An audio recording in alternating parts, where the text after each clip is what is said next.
Hi guys, welcome to Richard Cabile YouTube channel. In today's video, I will teach you how to turn on or off test alerts on Samsung Galaxy A02.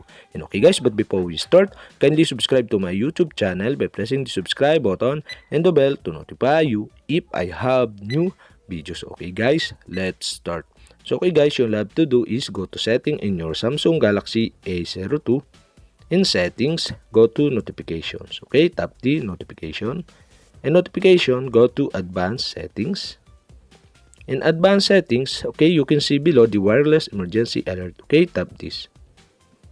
And okay guys, here in wireless emergency alert, in alert, okay, you can see the test alerts. And on the right side, you can see the switch button. And okay guys, this test alert is on. And to turn off this, you'll have to do is switch off the switch button on the right side of this test alert. And okay guys, that's it. We have successfully turned off. And to turn on again, you'll have to do is switch on the switch button on the right side. And okay guys, I decide to turn off my test alert on my Samsung Galaxy A02.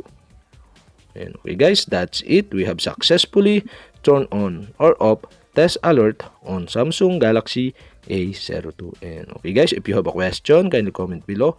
And don't forget to hit the subscribe button and the bell to notify you if I have new videos. Okay guys, thank you for watching.